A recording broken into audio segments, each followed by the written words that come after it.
Hey, welcome, and today we'll check this and this, the Teevolution Axis mousepad and Gravis mousepad, two new mousepads from Teevolution.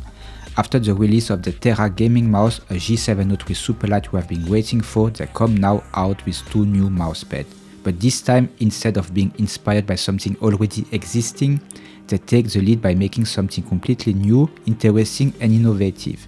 These two mousepads feature some unique elements we don't often see on close mousepad. In this video we'll dive into what's especially unique about them and how they feel and perform. Before we get started, just a quick note, Teevolution sent me these two mousepads for review, but all opinions are completely my own. But first let's do a quick unboxing, and here the uniqueness already starts. The box of this close pad is like a box for a glass pad, very thick and robust. It even has two magnets here.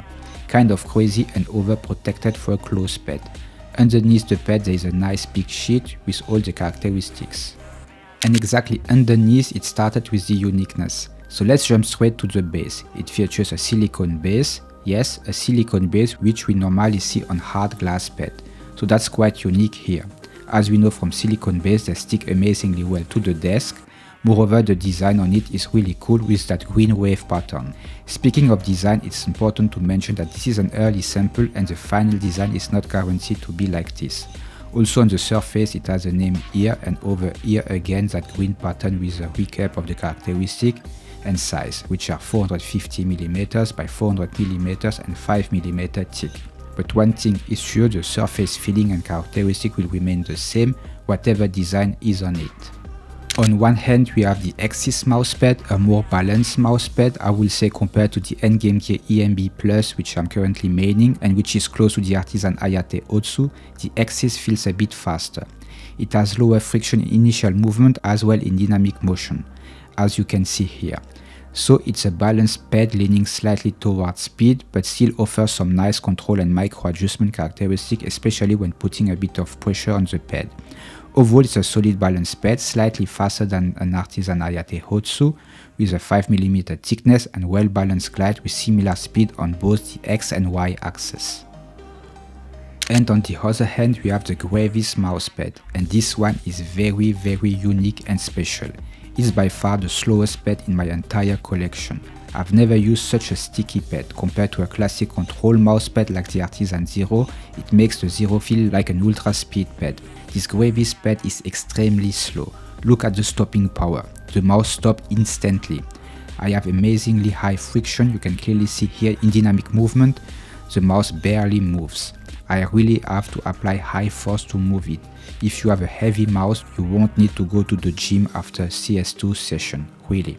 I mean, this type of pad is very interesting if you play tactical shooters, if you are a voice aimer with high sensitivity and looking for a very high friction control pad. I think on the market nothing comes close to this one. Correct me if I'm wrong. To be honest, I mostly use the Axis for a good 2 weeks now and not much the Gravis. So I cannot say much about the durability and how it feels after a break-in period.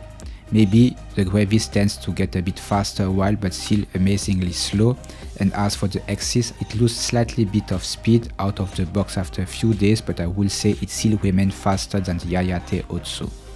Quality wise they are solid, well built with nice tight stitches just below the surface. The Gravis is on the extra soft side while the Axis tends to feel soft to medium. The only quality complaint I will have is maybe when lifting the pad off your desk you have to pay attention not to bend the pad too much, as some sign of creasing could appear, like here.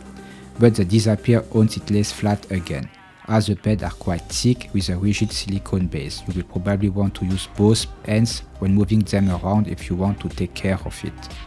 So to sum up, I really enjoy using these mousepads. Of course the Axis was more my style of mousepad, being a slightly version of the Hayate Otsu and Endgame Gear EMB Plus which I'm maining. The Gravis on the other hand is too slow for me, but definitely a unique experience that is worth a try. In the end maybe I wish they came in a bigger square format size, as I'm more a hybrid wrist to arm aimer with low sensitivity, but other than that it was a refreshing and interesting mousepad compared to what we used to have in the past, and that alone was really fun. So that's it for today's video. I hope you enjoyed this review and find it helpful. Don't forget to drop a like, subscribe and hit the bell notification to stay updated on all my next videos. Thank you so much for watching and see you next time. Bye bye.